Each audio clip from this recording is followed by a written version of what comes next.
Iran तनाज़े के हकीकी खात्मे की तलाश में हूँ। इस वक्त मैं ईरान के साथ बातचीत के मूड में नहीं। ट्रंप कनाडा में G7 इजलास छोड़कर अमेरिका पहुंच गए। तैयारे में गुफ्तगू करते हुए ट्रंप ने कहा कि विटकॉफ या जेडी वेनेस को बातचीत के लिए ईरान भेज सकते हैं। वफ्द को इस वक्त भेजेंगे जब ईरान मुज़ाकरात की मेज़ पर वापस आएगा। इसराइल ईरान पर हमलों की रफ्तार कम नहीं कर रहा। तेहरान से शहरियों के इनखला की तनबीह उनके तहफ़्फ़ुज़ के लिए है।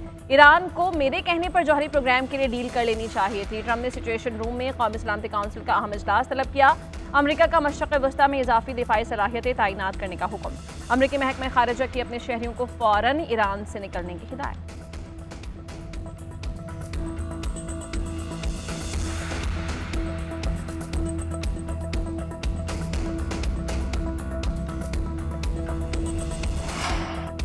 दुनिया अमेरिका के बगैर भी आगे बढ़ सकती है। अमेरिका दुनिया का एहतराम खो बैठा तो जवाल पजीर सल्तनतों का सबक सीखेगा। चीनी सदर शी जिनपिंग ने कहा कि 100 साल पहले बरतानवी सल्तनत आलमी तिजारत पर छाई हुई थी। लोग समझते थे बरतानवी सल्तनत का सूरज कभी नहीं ढलेगा। 200 साल पहले फ्रांस यूरोप के उफ़क़ पर छाया हुआ था। हिस्पानवी तख्त ताज मनीला से मैक्सिको तक हुकूमत कर रहा था। हिस्पानी बादशाह समझते थे कि उनकी अजमत हमेशा बाकी रहेगी। हर सल्तनत ने खुद को नागुज़ीर समझा, लेकिन हर एक का सूरज गुरूब हुआ। हिस्पानी वज़ीर ख़ारिजा ने कहा, ईरान इसराइल तनाज़े में कशीदगी कम नहीं हो रही। जौहरी मामलात पर मुज़ाकरात का रास्ता दोबारा इख्तियार किया जाना चाहिए।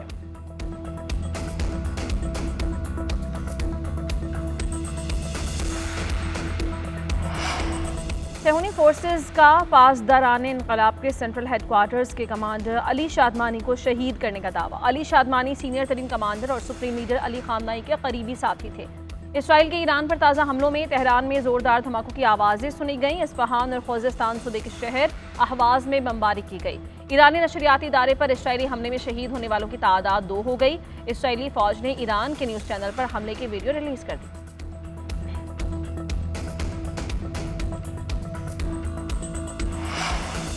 ईरान का इसराइल पर एक बार फिर बड़ा हमला। हिफार तल अबीब पर मिसाइल और ड्रोन्स दाग दिए। इसराइली दारुल-हुकूमत में धमाकों की आवाज़ें सुनी गई। सायरन गूंज उठे। शहरों में खौफ व हरास।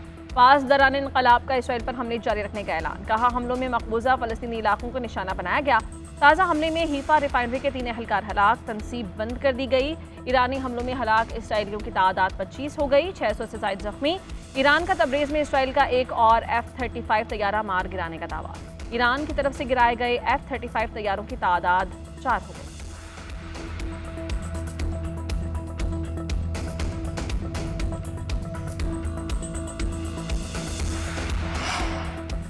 ओवरसीज पाकिस्तानी मुल्क के सफ़ीर हैं। मुल्क की मईशत में बैरून मुल्क पाकिस्तानियों का नुमाया किरदार है। वाशिंगटन DC में फील्ड मार्शल सैयद आसिम मुनीर की ओवरसीज पाकिस्तानियों से मुलाकात। ओवरसीज पाकिस्तानियों ने फील्ड मार्शल का गर्म जोशी से इस्तकबाल किया। अमेरिका में मुकीम पाकिस्तानियों से खिताब करते हुए आसिम मुनीर ने कहा, बैरून मुल्क मुकीम पाकिस्तानी तरसीलात ज़र, सरमायाकारी और दीगर शोबों में नुमाया कामयाबियों के जरिए पाकिस्तानी मईशत में मुस्बत किरदार अदा कर रहे हैं। ISPR के मुताबिक फील्ड मार्शल ने ओवरसीज़ पाकिस्तानियों की मुआशी, समाजी और आलमी सतह पर खदमात को सराहा। ओवरसीज़ पाकिस्तानियों ने ऑपरेशन बुनियानो मरसूस में पाक फौज की शानदार कारकर्दगी की तारीफ की।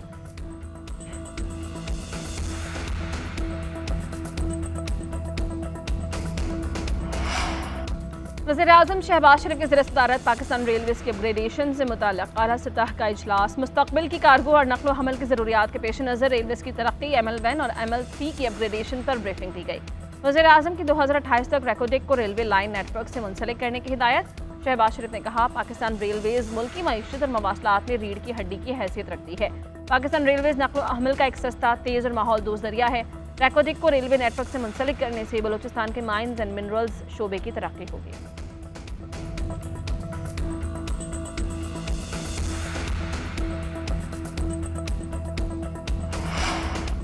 सुप्रीम कोर्ट ने PTI को नशे से देने के फैसले पर अमल दरामद की इस्तदा मुस्तरद कर दी। वकील फैसल सिद्दीकी ने मौक़िफ़ अपनाया कि हमें 39 अराकीन की हद तक तनासुब तय करके नशिस्तें नहीं दी गई। अगर अदालती फैसले पर अमल दरामद नहीं होता तो मुझे सुप्रीम कोर्ट के मुस्तक़बिल की फ़िक्र है।